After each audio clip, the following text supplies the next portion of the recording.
Hello, I'm Ian from Axia, and in this video we're going to be covering healthy relationships. As you can see from the slide here, today we're going to be covering things like why we're talking about this particular topic, but also things like consent, sexual harassment, peer-on-peer abuse, the sort of things that maybe give a hint that a relationship isn't healthy, or areas maybe that you need to look at. And finally, we're going to be summing that all up with what a healthy relationship looks like. So why are we talking about this? Why are we covering this with you? Why do we think it's important? On this slide, you can see some of the stats that we think make a difference to this. 71% of 16 to 24-year-olds have experienced sexual harassment or abuse in the last year. That's a big number. 71% is huge.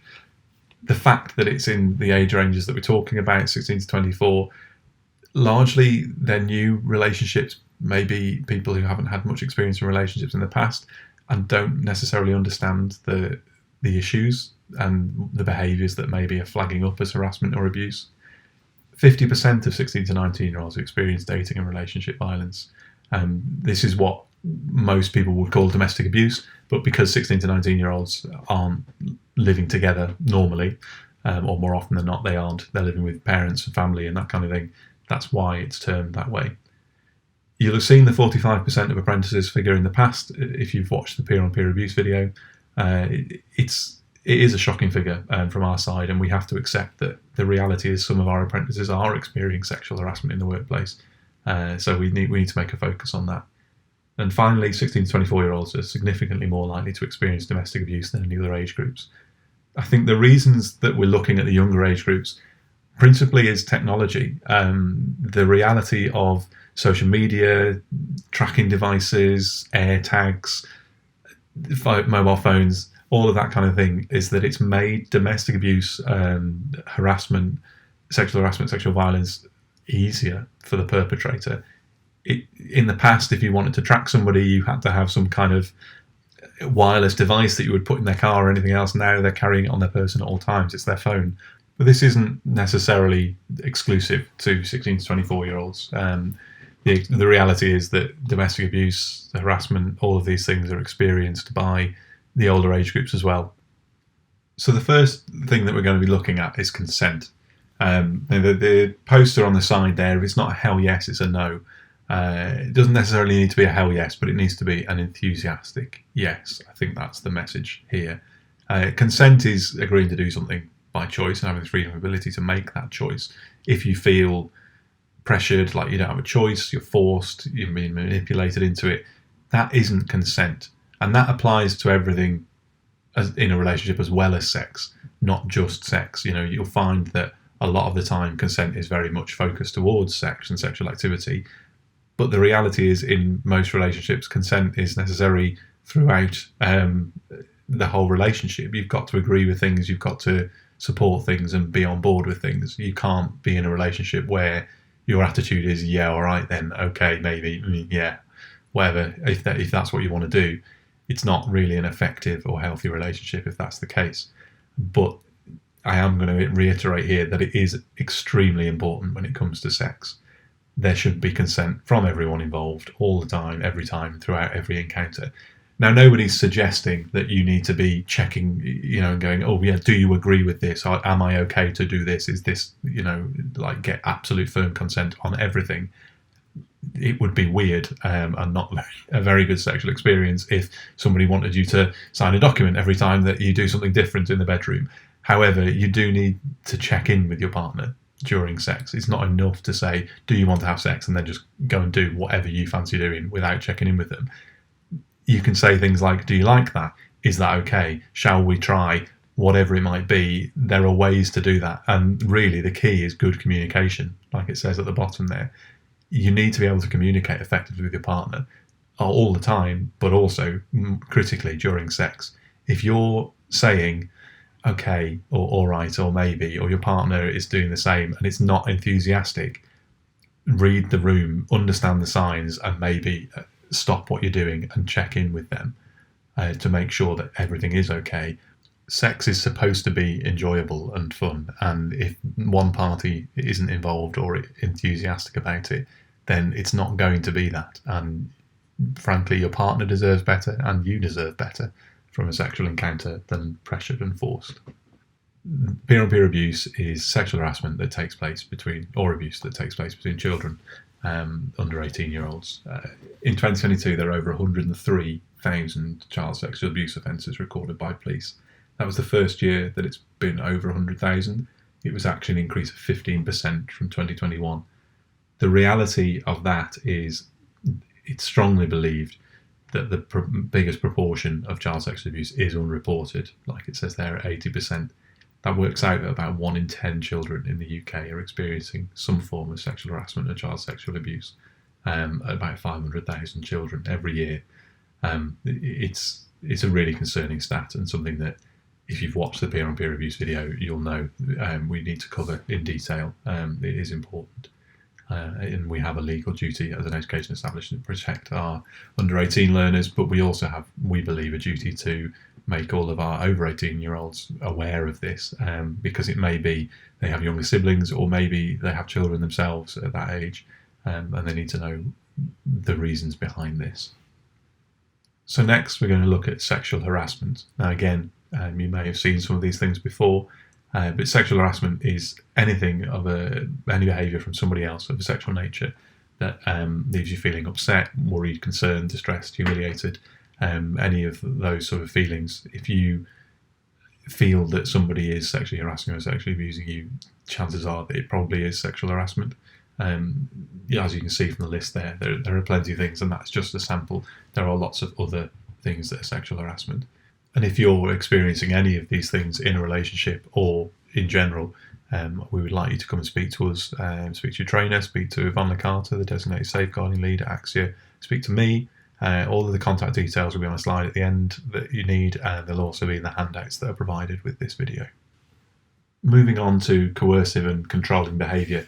This is anything where somebody's trying to get you to do something or stop you from doing something you want to do by using manipulation, controlling tactics, maybe threatening you, they may be intimidating you, all sorts of things. You can see in the image the little things hanging down. Some of the things they may do is sort of control what you wear, and they may hide things from you. They may keep you awake at night, not let you get any sleep. They may sort of suggest that you don't see family, or they may even fake messages and things like that from family telling you that they don't want to see you. All of those kind of behaviour is coercive and controlling. As you can see from the final bullet point there, 95% of domestic abuse survivors experience coercive control. And interestingly, for men, it was the most experienced behaviour in domestic abuse. If they'd been domestically abused, they were more likely to experience coercive control than women. That's not to say that women weren't affected. Obviously, women experience domestic abuse at a higher level than men. So it was 700,000 men experienced domestic abuse last year versus 1.7 million. So it is still very much a big part of society, unfortunately. The next area we're going to be looking at is misogyny, which is the prejudice or discrimination against women or girls, or of feminine behaviours.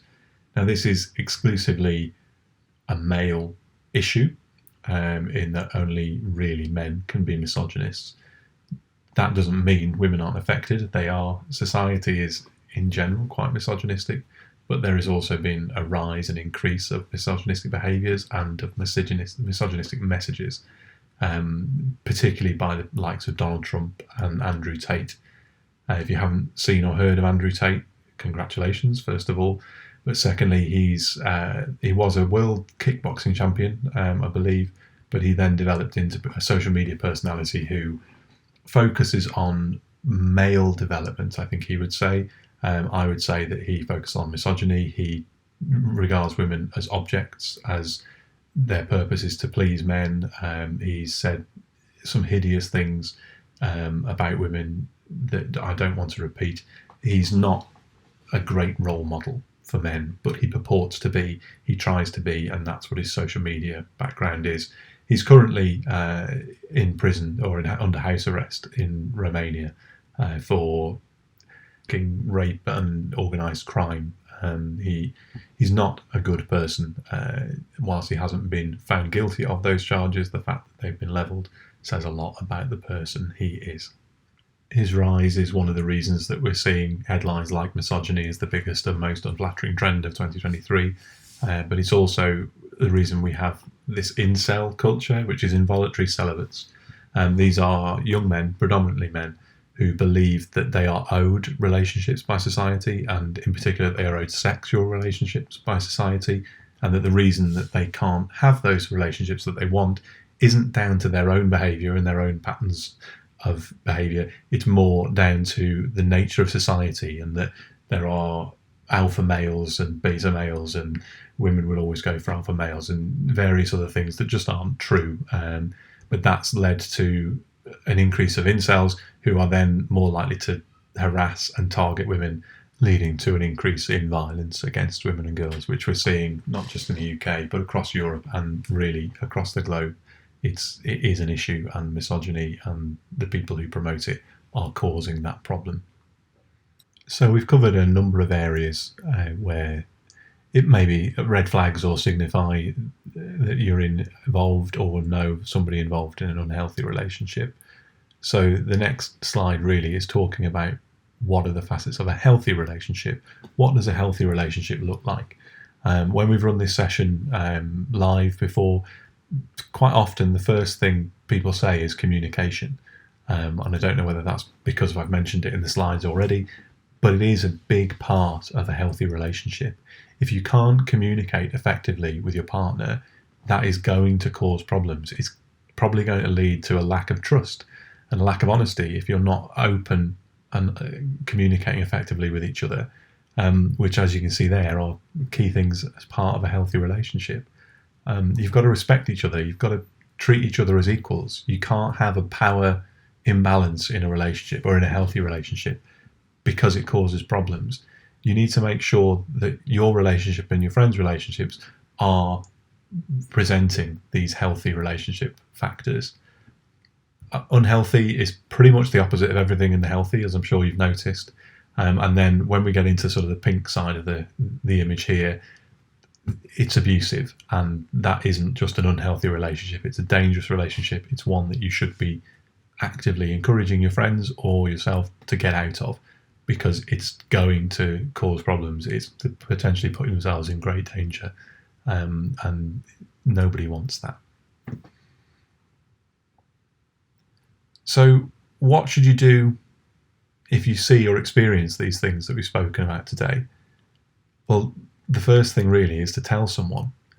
The quicker you share what's going on, the quicker you talk to people about what you're experiencing or what you're seeing, the more likely it is that you're not going to end up in the situation like the lady in the video, where she clearly felt trapped and like she couldn't get out of it, and that it was a problem that she didn't have an answer to. If you're talking to people and telling them, they're able to say, well, do you need my help? Do you need support? Is that the right kind of behaviour? Are you okay with them behaving like that in a relationship? Who can you talk to? Well, as Axia learners, you can talk to your trainer, principally. They're there for you. They want to hear about these things. They want to know that you're safe, and they obviously know the things that they can do to help you and support you and keep you safe. So the first step is to speak to your trainer. Next, you can speak to Axia's Safeguarding Lead, who's Siobhan Licata, as I've already said, or the Deputy Designated Safeguarding Lead, which is Victoria Hart, who's also the MD at Axia. Next, you might want to speak to your line manager, or manager, or your HR at work. They may be able to help you with some of the things that you're experiencing. And there's friends or family, and they care about you, people that you trust. They want you to do well, so they'll try their best to make sure that any relationship that you're in is a healthy one. Then there's support organisations. Now, these will be included on the handout provided. They're good places to go for specific issues. There is nearly always going to be a support organisation for any of the topics that we've covered, dedicated to them. There are also more generic support organisations who can give you advice, like Mind for mental health, Samaritans, Citizens Advice, various things like that will be able to support you in these areas. And finally, if it's severe enough and the issues are problematic enough, you may want to contact the police direct. They know how to deal with these things, particularly if you think you're in danger. Then they will solve things, or at least put you in a position where you are safe from the issues that you're facing. As I mentioned earlier in the video, this is the contact details for the safeguarding team at Axia, and you will get further details in the handout provided. All that's left to say is thank you for watching this video. I hope that you found some of it informative at least, or useful, and that you now know the signs of a healthy relationship and maybe some of the red flags for an unhealthy relationship, either in your own experiences or in your friends or family or whoever else. So thank you for watching. If you need support or help, the details are still on the screen, and there will be a handout alongside this video that will give you even further advice and further support. Thank you again.